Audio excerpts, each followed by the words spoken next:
Good morning, my Real News Media TV family. Thank you so much for tuning in this morning, and I'm wishing for everyone a wonderful and a productive day. And in the news this morning for April 5, 2024, Shanika Gray's aunt asked a court to show no mercy to killer. The aunt of murdered 15-year-old schoolgirl, Shanika Gray, has given a chilling account of how her niece's death has upended their lives and has asked the court to show her convicted killer no mercy.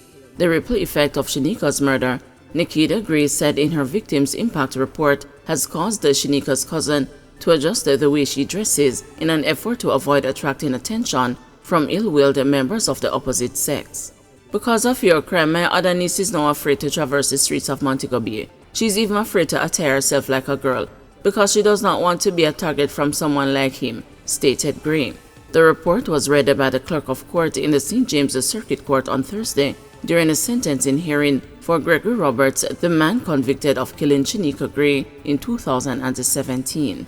Gray said that the family is finding it hard to cope following the gruesome slaying of her brother's first child, who was loved by the family. She said the teen's murder has caused a deep depression for family members, and she herself suffers from hypertension. She believes Robert should be severely punished for his crime. I never wished death on anyone until I met Gregory. He makes me sick to my stomach. You have shown no remorse for slaughtering my niece like an animal, Gray said in the victim's impact report, given and signed at the Center for Investigation of Sexual Offenses and the Child Abuse Office in Mount Salem last month. Gregory Roberts needs more time than just a slap on the wrist. He should not be able to commit crimes like this and get away with it. Today, Your Honor, I ask for no mercy when you make your decision in sentencing him. He deserves life in prison with no consideration for parole. It is time he is held accountable for his actions, added Gray. During the sentencing hearing, two supporting witnesses from St. Thomas, one of whom is a district constable, were called by Roberts' lawyer, Chuma Paris. They testified that they had known Roberts for 30 years. They described him as being a good person while growing up in Cedar Valley, St. Thomas, and were surprised to hear about the crime of which he was accused. A social inquiry report done in St. James and St. Thomas has indicated that Roberts has maintained his innocence and showed no remorse for the crime for which he was convicted. Shanika, who was a grade 10 student at the time of her death, was found dead 3 days after she had been reported missing. She was last seen alive in Montego Bay while on her way home from the funeral of a schoolmate. Roberts and his co-accused, Mario Morrison, was later taken into custody in connection with her murder. Morrison pleaded guilty in September 2022 after entering a plea deal with the state and was sentenced to life in prison a month later. The sentencing hearing to decide Roberts' fate will continue today. Mom accused of fatally throwing baby off roof appears to be mentally unstable, says a judge. Shamoya Green, the woman who allegedly threw her 5-month-old daughter off the roof of their home in December 2023, resulting in the child's death, appears to be mentally unstable, a judge said during a hearing for the accused on Thursday. Green exhibited signs of disorientation and mental health issues as she made her way into the courtroom for the hearing in the St. James Parish Court. "Me pitney dem a call me now. Dem want me. Me no know why me a go through this," said a soft-spoken Green immediately after being placed in the prisoner's dock. "Which children are you talking about?" Presiding Judge Natisha Fairclough Hilton inquired of the accused woman. "Me have 2 pitney, miss," answered Green. "What are their names?" Fairclough Hilton then asked. "Me no remember them name right now. A 2 pitney God bless me with, and me want to know what a go on. Why them a do this? Why? Them need me no? Them need me," Green said.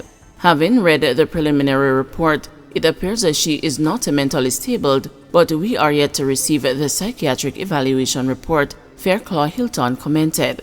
Green was ordered to undergo a psychiatric evaluation on March 6 during her initial court appearance before Judge Keisha Grant Price, during which she suffered an epileptic seizure in the courtroom.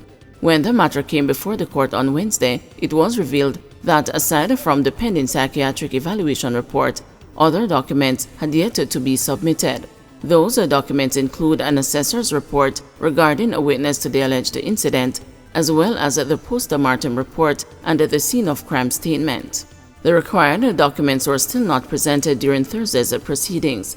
Judge Fairclough Hilton, however, expressed concerns about the mental assessment report, noting that the hospital had neglected to provide a clear date for when the assessment would be done. At that moment, Green rose from her seat and attempted to remove her clothes in the full view of the courtroom, but her lawyer, Julian Houghton, stepped in to prevent her from doing so.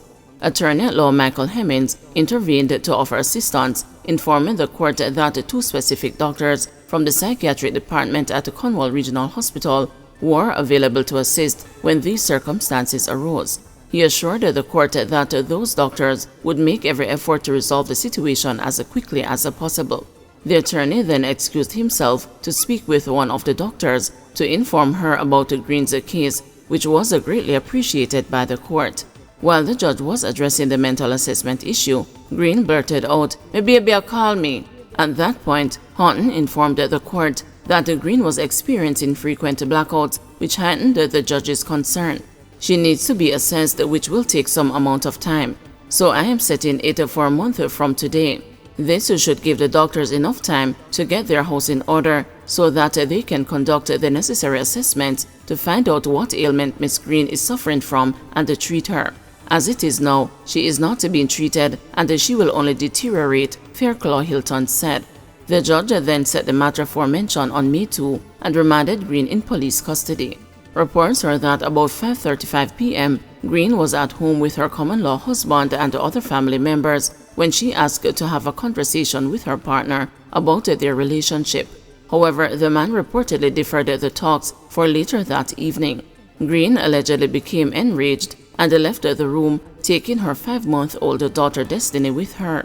She reportedly took Destiny to the roof on the 3rd floor of the building and threw the child onto the concrete pit in the yard.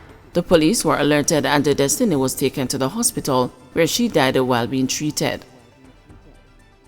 Police say potential buyers have been swindled through online postings. Police are concerned that the used car industry, popular in the south-central town of Mandeville, is being targeted by scammers mimicking legitimate car marts, posting vehicles for sale online, and swindling potential buyers. There is a new scam going on now, where we have received at least 2 reports in the past week, where persons are going to the car marts, especially in Mandeville, to take photographs of cars there and put it up on their social media page to advertise it, police source told the news. For example, if a car is worth $3 million, they put it up there for $2 million and then ask for a down payment of $200,000 and they say, "You must come for the car," the source said, while adding that the scammers are using established car sale websites as well. What happened is that people went onto the website, saw it, and started communicating with these scammers. They transferred the money to the person's account, and when they turned up at the car mart, they realized that they had been scammed, the source added. Over the past few years, Mandeville has seen a rapid growth in car marts on lands adjacent to the Winston Jones Highway to Spurtree Hill Main Road. Sources say there are more than 150 car marts in the Mandeville policing area. With the proliferation of car marts, scammers are reportedly using the photos of cars on the lot with the mart's location and the sign captured. They are using people's car mart sign, so when people turn up there, they are seeing the car on the lot and they are saying, "I communicated with you and I transferred $200,000 to your account, so I am here to pay a further down payment on the car." They then realize it is not legitimately coming from the car mart, said the source. "We have 2 reports of that in the past week, but we understand that there are more because people have turned up at other car marts demanding cars that they believed they made down payments for," added the source.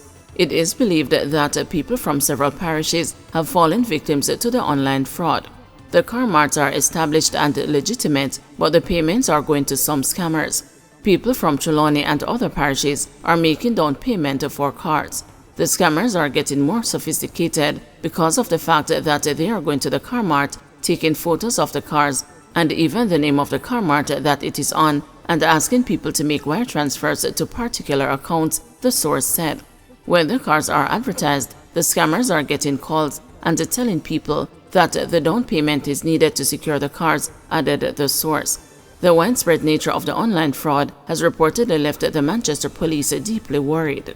Some of the car mart owners are making reports and complaining, and we don't want this scamming to lead to other crimes because you don't want to hear a man saying he paid for a car and the people get shot because he doesn't get the car, said the source. Potential car buyers are being advised to avoid being swindled by checking in person the car mart or seller. Always meet at established meeting points in public space, places that have recording and security. Recording meaning places that provide the security and outdoor cameras so you can see people and identify vehicles. If there is anything hanky-panky going on, you can get help, said another police source. Also requested to see documentation because you want to be able to verify that the person who is selling the vehicle owns the vehicle or has the authority to sell it, the source added.